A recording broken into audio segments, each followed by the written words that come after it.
A Rádio Acadêmica apresenta Programa Cai na Prova? Literatura e Vestibular. Os principais vestibulares exigem a leitura e a compreensão de obras importantes da literatura. Por isso, vamos te ajudar analisando as características dos principais livros. Mas atenção, a leitura das obras é indispensável. Apresentação: Professora Natália Helena Wickmann. Oi pessoal que nos acompanha pela Rádio Acadêmica, seja pelo site da rádio, pelo Facebook ou pelo YouTube. Eu sou a professora Natália e a gente vai continuar falando do Carlos Drummond de Andrade, leitura obrigatória para a FUVEST, embora, lógico, né, não só para quem vai fazer o vestibular da FUVEST. O Carlos Drummond de Andrade é um dos nossos maiores poetas, ele precisa ser conhecido por todos nós, pelos vestibulandos das N faculdades e para quem vai prestar o Enem, enfim.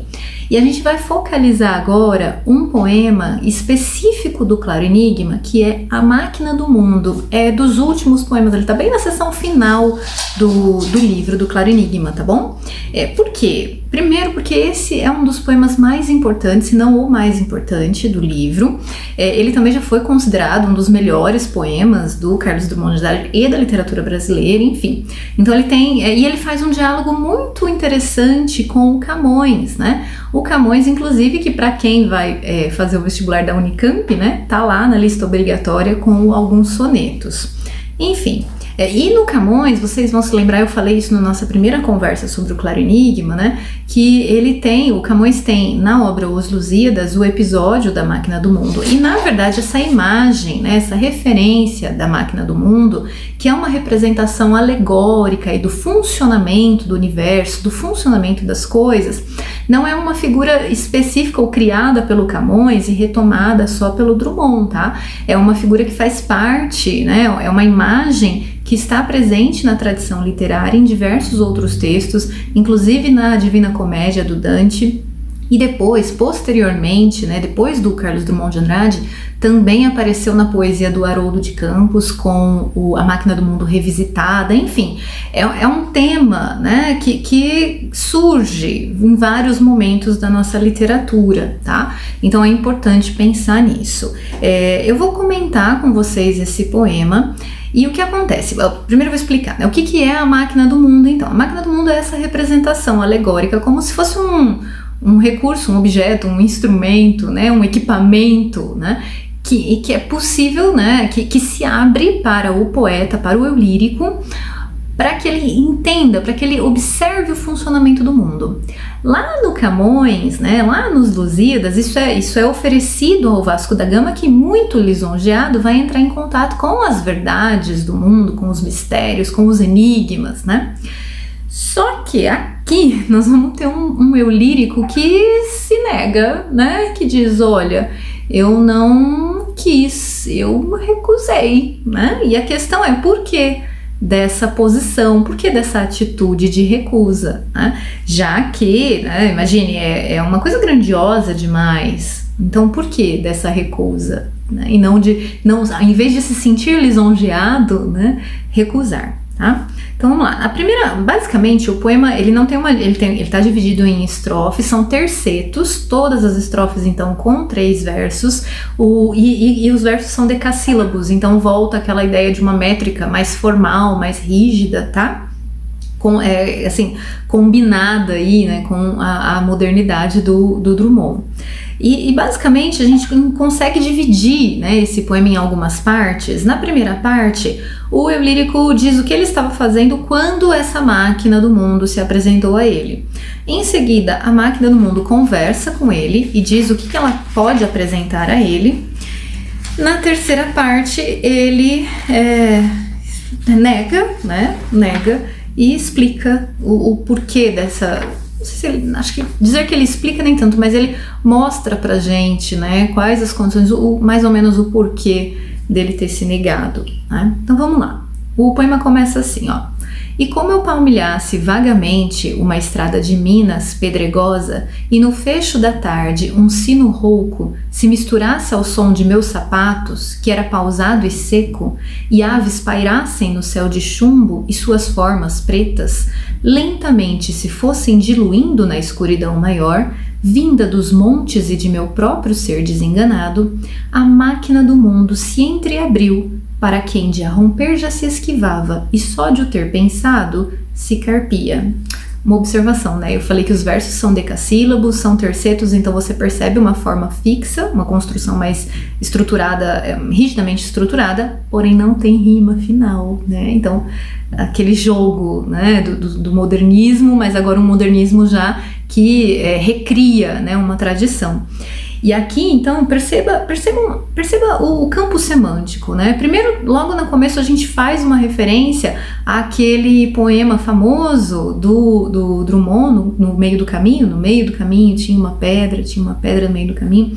Quando ele fala, né? Eu estava andando vagamente por uma estrada de Minas pedregosa, né? Então, novamente, a pedra no caminho. No fecho da tarde, então, final do dia, início da noite, de novo essa atmosfera mais escura, essa atmosfera aí de fim, né, do final de alguma coisa, tá? Um sino rouco, então o sino, o barulho do sino, que é um barulho alto, se misturando aos sons dos meus sapatos, um som pausado e seco. Olha a contraposição, né? Um som alto, rouco, mas se é um sino de igreja ele tá ouvindo ao longe, né? Comparado ao som dos sapatos, que é um som mais particular, individual, seco, né? Então veja, rouco, pedregoso, pausado, seco, aves de formas pretas, né? Se diluindo na escuridão, né? Vinda dos montes de meu próprio ser desenganado. Então você tem todo um campo semântico que leva você para esse ser desenganado, né? Desiludido, desencantado, né? Essa noite, portanto, é uma noite física, ok? É um cair do dia, mas pode representar também um anoitecer existencial, né? Uma escuridão existencial, de certa forma, ou política, ou moral, enfim, tem todos esses caminhos para a gente pensar. E aí você já tem o tom, né? Essa revelação que a máquina vai fazer certamente não vai ser luminosa, né? Porque eu tenho toda uma construção de um ambiente de escuridão, tá? E aí a máquina se abre para ele, que já se esquivava, ou seja, ele já fugia, né? Ele não queria encontrá-la. Olhe a descrição da máquina. Abriu-se majestosa e circunspecta, sem emitir um som que fosse impuro, nem um clarão maior que o tolerável pelas pupilas gastas na inspeção contínua e dolorosa do deserto, e pela mente exausta de mentar toda uma realidade que transcende a própria imagem sua debuxada no rosto do mistério nos abismos, né? Então ela é majestosa, ao contrário dele que é desenganado, essa máquina é majestosa, não faz som nenhum que seja impuro, né? Então ela tem essa característica, né, de ser majestosa, de ser grandiosa, né? O clarão não é maior do que o tolerável pela pupila de quem está cansado de olhar para essa estrada pedregosa, né, para essa atmosfera desértica aí, né? Então é uma máquina que vai aqui aparecer para ele para trazer uma realidade, mas que é tolerável, né? Abriu-se em calma pura e convidando quantos sentidos e intuições restavam a quem de os ter usado os já perdera e nem desejaria recobrá-los, se em vão e para sempre repetimos os mesmos sem roteiro tristes périplos, convidando-os a todos, em corte, a se aplicarem sobre o pasto inédito da natureza mítica das coisas. Assim me disse, embora voz alguma, ou sopro, ou eco, ou simples percussão atestasse que alguém sobre a montanha, a outro alguém noturno e miserável, em colóquio se estava dirigindo. E aí vai começar a fala da máquina do mundo. Então, volta um pouquinho, ó. Ela se abriu em calma pura para alguém que, veja, quantos sentidos e intuições restavam, né? Restava pouco desses sentidos e destas intuições, porque ele já usou e já os perdera e nem desejaria recobrá-los. Então, de novo, aquela atitude de resignação, de braços cruzados, de inércia. Olha, eu não tô nem aí, né? Eu não quero recobrar sentidos anteriores, né? Olha a contraposição do passado. E mesmo assim, convidando em corte, quer dizer, convidando com grandiosidade, né? Em tropa, essa máquina vai dizer a ele, aí abre aspas, né, e começa a fala da máquina. O que procuraste em ti ou fora de teu ser restrito e nunca se mostrou, mesmo afetando dar-se ou se rendendo e a cada instante mais se retraindo, olha, repara, ausculta. Essa riqueza sobrante a toda pérola, essa ciência sublime e formidável, mas hermética, essa total explicação da vida, esse nexo primeiro e singular, que nem concebes mais, pois tão esquivo se revelou ante a pesquisa ardente em que te consumistes, vê, contempla, abre teu peito para agasalhá-lo. Esse é o convite da máquina, né? Vamos voltar, olha. O que ela está dizendo? Você vai encontrar aqui tudo que você procurou em você, ou dentro, né? Dentro de você ou fora de você. Você que é um ser restrito, limitado, né? Mas você também vai encontrar o que está fora. Então, assim, essa máquina, ela tem um poder ilimitado, né? Ilimitado no sentido de que ela vai oferecer as respostas para tudo. Ela vai nos dar a conhecer tudo, né? Parece que sim. Essa riqueza da pérola, essa ciência, eu vou dar as respostas. E olha o que ela fala sobre a ciência: sublime, formidável, mas hermética. Hermética tem a ver com as ciências ocultas que estavam muito em voga na Idade Média. Um momento, inclusive, né, em que era possível, de certa forma, dizer, considerar ou ter como perceber o conhecimento como algo limitado, sabe? No sentido de que, na Idade Média, talvez fosse ok eu oferecer todas as respostas. Talvez fosse crível, né? As pessoas poderiam acreditar que haveria a possibilidade de uma máquina me dar todas as respostas. Mas hoje, modernidade, ali, né, hoje nós estamos no século XXI, mas no momento do poema ali, né, século XX, seria possível seria crível, né, que uma máquina pudesse me oferecer essas respostas da ciência, das riquezas, do meu ser, de tudo? Não sei. Uma total explicação da vida? Total explicação da vida. Será que isso é possível? Será? Será que daria para acreditar nisso? Então me parece que o eu lírico, essa postura que ele mostrou ali, né, de uma certa resignação, me parece compatível com esse indivíduo da modernidade, que, diferente da Idade Média, né, esse indivíduo, ele hoje sabe que o conhecimento não é limitado, no sentido de que, bom, sempre tem alguma coisa a mais pra gente conhecer, né, sempre tem uma descoberta nova, né, não sei. E aí ela diz, né, vê, contempla, abre teu peito para agasalhá-lo. Aí volta a voz do eu lírico para dizer o que ela ofereceu para ele, tá? As mais soberbas pontes e edifícios, o que nas oficinas se elabora, o que pensado foi e logo atinge distância superior ao pensamento, os recursos da terra dominados, e as paixões e os impulsos e os tormentos, e tudo que define o ser terrestre, ou se prolonga até nos animais e chega às plantas para se embeber, no sono rancoroso dos minérios, dá a volta ao mundo e torna-se engolfar na estranha ordem geométrica de tudo. E o absurdo original e seus enigmas, suas verdades altas, mais que todos, monumentos erguidos à verdade. Quer dizer, olha tanto de coisa que essa máquina está oferecendo para ele, né? E a memória dos deuses, e o solene sentimento de morte, que floresce no caule da existência mais gloriosa. Tudo se apresentou nesse relance e me chamou para seu reino augusto, afinal submetido à vista humana. Gente, é coisa demais, né? É muita coisa que se apresentou para ele. Quer dizer, na verdade o que se apresentou foi a possibilidade dele entrar em contato com tudo isso. Coisas do mundo concreto, coisas do mundo subjetivo, não sei. E aí veja como o eu lírico responde com desdém, olha, com desprezo. Mas como eu relutasse em responder a tal apelo assim maravilhoso, quer dizer, ele reconhece isso, né? Pois a fé a se abrandara, e mesmo o anseio, a esperança mais mínima desse anelo, de ver desvanecida a treva espessa que entre os raios do sol ainda se filtra, como defuntas crenças, né? Aquilo que eu acreditava, já era, morreu, né?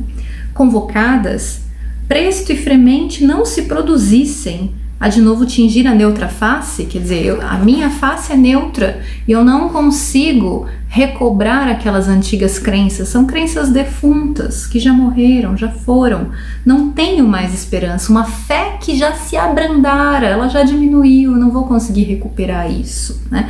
Essa é a postura do eu lírico, né?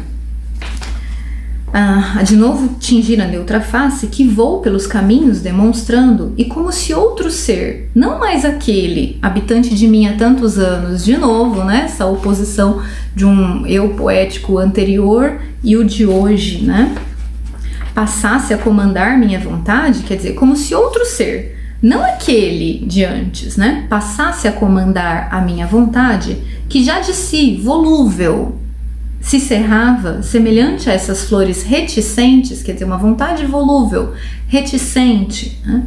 Em si mesmas abertas e fechadas, como se um dom tardio já não fora apetecível antes despiciento, quer dizer, isso aqui veio tarde, né? Essas respostas, elas chegaram tarde, né? Um dom tardio, não mais apetecível, não é desejável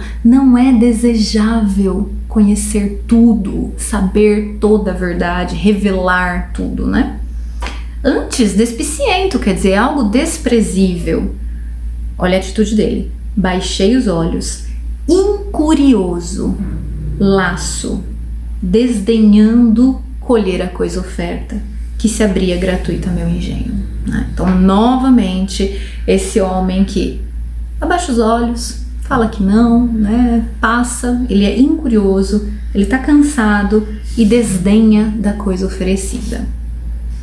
A treva mais estrita já pousara sobre a estrada de Minas, pedregosa, retoma, né? E a máquina do mundo, repelida, se foi miudamente recompondo, enquanto eu, avaliando o que perdera, seguia vagaroso de mãos pensas.